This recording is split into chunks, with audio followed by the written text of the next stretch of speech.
If your blood runs orange and blue, this is the pod for you. You're listening to Orange and Blue Bloods, hosted by EJ Stewart and Tommy Beer. Let's get to it, New York. I do want to briefly talk about the rest of these teams and some of these other moves that happened and how it will impact the Knicks moving forward, because there's a lot that went down. So you had the massive move where Kevin Durant was shipped to Phoenix, and I do got to give one more for the road for KD, because I mean, little something, KD. Don't you regret not coming to the Knicks? Don't you regret not coming to the Knicks? I had to do that because I know Knicks fans are still reveling in the fact that the Brooklyn KD era is over. So Durant shipped to Phoenix for Mikal Bridges, Cam Johnson, Jay Crowder, 4 first-round picks, and a 2028 pick swap trade. Of course, like I said, ends the KD Kyrie era in Brooklyn for good. They are now in the complete rebuild mode in Brooklyn. Meanwhile, the Lakers reshaped much of their roster with 2 major moves. Russell Westbrook, a 2027 first-round pick, and a 2024 second-round pick was sent out in a 3-team deal with Utah and Minnesota that brought them back D'Angelo Russell, Malik Beasley, Jarrett Vanderbilt. They also traded Patrick Beverley to Orlando for Mo Bamba. There were other key moves. Yeah, the Clippers adding Bones Highland, Eric Gordon, Mason Plumlee in multiple deals. Jay Crowder, who was sent to Brooklyn, eventually got sent to Milwaukee, which is, I think, where he's from. Definitely where he played college basketball at Marquette. So they had him. They've been looking to get him for a couple of years now. He's finally a buck. The Raptors, I think, surprising to most people, were not sellers. They sent out a 2024 first-round pick to bring back Jakob Poeltl from the San Antonio Spurs. And then the Warriors traded back for Gary Payton II, a player who was a free agent that they did not sign. And now he's back. They traded 5 second-round picks, and they now have Gary Payton II and James Wiseman, as Tommy mentioned, in that deal. He got sent to Detroit. So let's start with KD. How shocked were you by the KD news when it happened? Wasn't shocked. I think we saw the writing on the wall. And actually, credit to our WFAN Odyssey compadre Evan Roberts, obviously a big Nets fan. He nailed it. He called the KD to Phoenix trade the morning of, basically all the players involved. And yeah, I mean, listen, once Kyrie was gone, we know KD wanted to go to Phoenix in the offseason. He was looking to get traded, wanted out of Brooklyn. So I wasn't shocked in that respect. But looking, from 2019 to 2023, to see the Nets, walk away with 1 playoff series victory, and just 16 games played together by Kyrie and KD and Harden, only 74 games by the 2 of them. Just an unbelievable turn of events to see the way it all turned out. Anytime you trade KD, it's devastating to a franchise still playing at a very high level. That being said, I understand where the Nets were coming from. I think it's actually a good deal in the sense that if they had to move him, getting a player like Mikal Bridges, a young potential all-star caliber 3-and-D wing, maybe one of the best 3-and-D wings in the league, made a lot of sense. They got some draft capital back. Really, in the big picture, the KD era, the KD Kyrie Big 3 era, the trade that really will haunt them is the Harden deal. Giving up 4 unprotected first-round picks and 2 pick swaps. The Rockets completely control the Nets draft from now until 2027. The Nets also gave up Jared Allen and Karis LeVert. That's the one that really comes back to bite them. Then they had to trade Harden they obviously Harden demanded the trade. They traded him to Philly, got back Ben Simmons, who was 2 years and $79 million left on his contract. He is lost. I mean, he's one of the, probably the worst contract in the NBA at this point. Right. So just a nightmare situation how that whole thing has played out. But again, they were backed into a corner. Sean Marks did what he had to do. Getting Cam Johnson's a good player. They flipped Crowder. So I understand where the Nets were coming from. But just an amazing turn of events. Yeah, I would say like shocked, probably not the word I would say, but definitely stunned to just see it, because it's just stunning to see a player the caliber of Kevin Durant and all the hoopla that came with his move to Brooklyn. And you see on your notification, I was up at 1 a.m. when it dropped. that Kevin Durant was being traded to the Phoenix Suns, the team that we had heard rumored that he wanted to go to this offseason, that the Nets were trying to block him from. It's stunning just to see, because you're just like, wow, even though, this is a Knicks podcast with Knicks fans, I know we're New Yorkers. So, we're immersed in, this KD era in Brooklyn and what it was supposed to be. And to see it come end so sadly, a team that had a lot of success this season. I mean, at one point they had a 12-game winning streak. They got red hot, and to see that they're now in teardown mode, all because of Kyrie Irving, really. And that's what it comes down to. If Kyrie Irving doesn't do anything, he just keeps his nose clean. Then they probably just play the season out, and we see what happens. Maybe they make the finals, maybe they don't. But Kyrie or if he even gets vaccinated at the start of last season. Oh yeah, the three of them. That's the greatest collection of offensive talent. You can imagine. Do they win the championship? Maybe not, because maybe Kyrie does something else stupid besides not getting vaccinated. But it's just that for that to have happened. And to your point, they'd won 18-20 at one point, and like a week ago, people were talking they got a chance to win the championship again. Claxton's playing better, and but again, as far as KD in particular is concerned. Another reason not to be shocked is he had a great thing going in OKC. He abandoned them for the 73 wins Warriors team. Then he wins 2 titles with the Warriors and is in that great culture and Steph Curry and Clay, and then leaves them to go to Brooklyn. He follows Kyrie of all people to Brooklyn. Now at least he's in Phoenix. Doesn't have to be the leader. A little more, Monty Williams and Chris Paul and Devin Booker. He can kind of blend into the background and just let his play do the talking, which is probably best for him. Yeah, so he goes, and I'll be very interested to see if he had success in Phoenix and they win a title, how that story will be written. I don't think necessarily. I think Kevin Durant's legacy will be very much a kind of asterisk by his championships. I really do. I think that you look at his fact that he couldn't get it done in OKC. He went to the 7-3 win Warriors, and he was great there. He was a Finals MVP there twice. No one's questioning how great he was there, but he goes to a team that was already a championship caliber team, and he just makes them better. And he tries to do it on his own again. He tries to pair up with another guard and say, okay, we're going to build something somewhere else. A team that we thought was set up to win a championship, and they win one playoff series. I just think if he goes now to the Suns and he goes and helps Devin Booker win a title, that's all that will be to me. It will be that he helped Devin Booker win his first championship, a guy who's been holding it down in Phoenix and is deserving of a title. He will help Chris Paul get his first title. Yeah. That's what it would be. It wouldn't be KD got his third ring. None of that matters to me at this point. And he says it doesn't matter to him, but yet he responds to every single person on Twitter that tells him that it should matter. So I think it probably does matter to him a little bit. But yeah, I don't even fault him necessarily for. I did this summer when he wanted to go to Phoenix. I don't even fault him at this point for wanting to go to Phoenix, only because of just Kyrie tearing everything down the way he did. But now that this has happened, no one can deny how great an offensive talent he is. But when it comes to the greatest of all time and the greatest champions, he's just not on that list to me. He's not. He's in another class of other really great players who did win titles. I'm not talking about as GOATs or anything like that. When it came to some of these other deals, the winners of this trade deadline, as you noted, I really liked what the Lakers did. It's funny, I was having a long conversation with my brother, Kendall Stewart, who's a co-host of mine on New Generation Sports Talk podcast I do. And it wasn't a podcast, it was just a phone call. And he hates the Nets. He hates the Lakers trade because he's like, at what point do you look at, I know you only gave up 1 first-round pick, but now it's another 2 years where you can't do any trades with your own first-round picks, and you got back, role players essentially.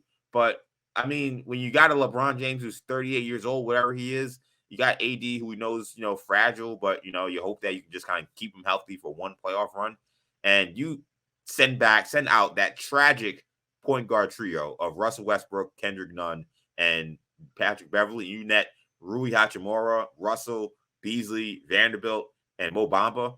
I mean, that's really good maneuvering. You only gave up 1 first to do that. I can't slander Rob Pelinka today. I think that he did a pretty good job considering those factors. Obviously, that they have no cap space, no flexibility, and he still was able to reshape the roster. Yeah, I thought Pelinka dug himself a massive hole and stayed in it for too long, but I give him credit for at least digging part way out of it. The pick they gave was also protected, top 4 or top 5, I think. So it makes some sense in that Yeah, so yeah, they're in a good spot, I think. But again, the only my issue is it too little, too late? I would have liked this to be done in the summer, so they have a full season to integrate these guys. Now they got to integrate 4 rotation players in 6 weeks, and they can't afford to lose. You lose on a buzzer beater. A game you play Yeah. well, and LeBron sits out another game because of an ankle, or AD, has a scratch on his pinky finger. Like, he's not going to play all the games. But Yeah. like, that's the only thing. You got to have a little luck now to get to the 10 seed, let alone the 6 seed, which I guess is still, they're so tightly bunched. I guess it's possible, but extremely unlikely. So you just got to get into that play-in tournament, which isn't a guarantee. If they're in the play-in tournament, they will be the most talented play-in team in the short history of the play-in tournament, and maybe for the next 20 years they'll never be another as talented team. But whenever it's a one and done thing, that's a scary situation. Yeah, it will be. So I think that it will be curious to see what the Lakers, how they shape up, if they're able to find a way into that play-in. I said the good news is, what I think you make a good point about how dire these wins and losses are down the stretch. Because when you get to the trade deadline, the All-Star break, like there's an assumption that we're at the halfway point. Like, no, we're way past the halfway point. We're kind of more at the 3/4 line here at this point. So there's very little games left. So it's not like we have a whole half of a season to figure out. We take a break at the All-Star break, but it's so late into the season at this point now, especially with the Super Bowl being moved back. It's now a week later than it used to be. It's do or die, really. So a lot for them to adjust in a short amount of time. The Clippers interesting moves. I really like the guys they brought in. Highland, he must be a knucklehead in Denver because the fact he only got 2 seconds. Like, he must have been causing major problems there. But the kid has talent. Eric Gordon, defender, clutch shot maker, really nice pickup there. Plumlee, I think, has had a very underrated season in Charlotte. I think in many ways he could fill the Isaiah Hartenstein role they lost when Isaiah Hartenstein joined the Knicks. I do wonder. First of all, John Wall, I mean, he couldn't stay healthy, and it seems like he's washed. So I get moving him. I was a little surprised they just dumped Reggie Jackson, and now they're talking about maybe bringing in Russell Westbrook. Like, I think Jackson's better than Russell Westbrook. So is it worth giving up all these guys so that they could find a way to bring in, Gordon, Highland, and Plumlee, maybe? But I do wonder what they do at point guard now. But some of these other rotational guys they got, I think that they're good players. Like, I think that the Clippers now, team that I didn't take seriously as a championship contender. I don't know if I still necessarily take them seriously, but I think that they're at least a little more viable now with some of the guys they got. I really like what the Clippers did. My championship, my finals pick coming into the season was the Bucks and the Clippers. Obviously, like the Bucks, love the Jay Crowder move. We'll see. He hasn't played in 270 days, but in theory, I like it. And again, second round picks. Giannis isn't worried about that. As far as the Clippers go, you're right about the point guard situation. They love Terrence Mann. There was Zach Lowe, I think, reported that there was Fred VanVleet was, potentially in the block, and they wanted to hold on to Mann. I would have got VanVleet. I would have moved hell or high water to get FEV. I'm just a big VanVleet fan. But that being said, I really like the moves on the margins. They need Kawhi and Paul George to play consistently. We'll see if they stay healthy. But just in terms of fleshing out the roster, they already had some depth. I really like the Clippers moves, and I think they're obviously a win now team. Made some win now moves, and you're right. The Plumlee addition's really solid. Gordon is a good addition. We'll see what Bones Highland brings them, but I like the Clippers. I think have elevated themselves in the conversation again. And when we talk about losers of this trade deadline, I don't really know what's going on in Toronto and Chicago, particularly those two franchises. Toronto, they're giving up first round picks now to add Jakob Poeltl. I mean, I mean, maybe they know they're going to get a treasure trove of picks when they trade OG maybe this offseason, but this doesn't seem like a team that's going anywhere this season. I don't know why they didn't sell off on some of these guys now when they have more draft picks available to get. Probably, the later you wait, the more these guys are closer to when their contracts expire. You would think their value could decrease as time goes on. So Toronto, I didn't quite understand. Chicago. Now, maybe Chicago is just stuck where they are. Maybe there's nothing they can do, considering Zach LaVine's making $250 million, considering DeRozan at his advanced age. But they lose to a Nets team that had 9 rotation guys, 9 lineup guys playing last night, guys who were active. and you kind of wonder where they're going. And there was rumors they were trying to sell off Levine to the Knicks. The Knicks weren't having it. Two teams to me that's kind of just look directionless right now. Agreed. As far as winners, I think the Knicks were another winner because they didn't trade for Zach Levine. Yeah, I agree. That made me nervous. We'll see. The one thing I'll say is, as far as the Knicks are, on the Knicks podcast, is the Raptors improved. Jakob Poeltl's a good center. If the Knicks play the Raptors in a playing game, that's another. We've seen they've had problems in the past. I don't know what the Bulls are doing, and they're not wise. I wouldn't say wise decisions. And I'll be honest. I mean, the Warriors. They got GP2. He was a very valuable piece for them, and I think he will help them.